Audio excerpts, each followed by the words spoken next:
Salut à tous, aujourd'hui je reviens sur ma vidéo pour neutraliser le compteur Linky où je mettais en évidence le, le papier d'aluminium pour se protéger des ondes électromagnétiques du Linky. Donc suite aux commentaires que j'ai pu avoir sur la vidéo, bien évidemment il ne faut pas placer le compteur Linky dans une papillote de papier d'alu, ça serait pas raisonnable. Là je voulais vraiment mettre le, le phénomène en évidence avec le papier d'aluminium, mais il existe des solutions dans le commerce qui permettent de faire des protections sur des compteurs ou sur tout autre matériel électrique pour se protéger des ondes électromagnétiques. Donc ne recouvrez pas votre compteur Linky, euh, renseignez-vous un peu plus, regardez, je vous mets un lien d'un article en description.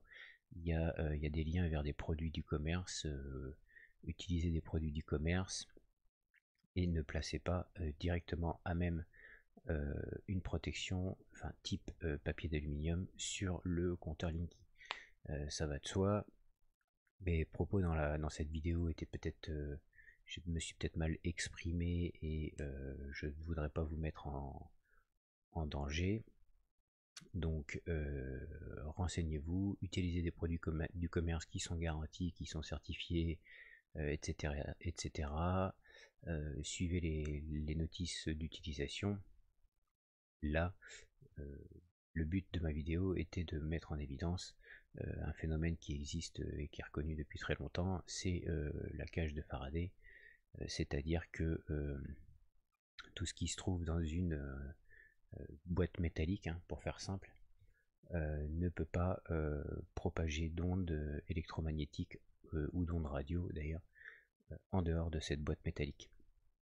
Donc là le principe c'est ça, mon papier d'aluminium dans la vidéo euh, me servait d'écran aux ondes électromagnétiques, mais si j'avais mis mon testeur sur la gauche ou la droite du papier d'aluminium, eh bien les ondes passaient de droite et de gauche. Donc voilà, le but de cette vidéo était simplement de mettre ça en évidence, mais encore une fois, utilisez du matériel certifié, n'allez pas mettre de papier d'aluminium sur votre Linky. Salut!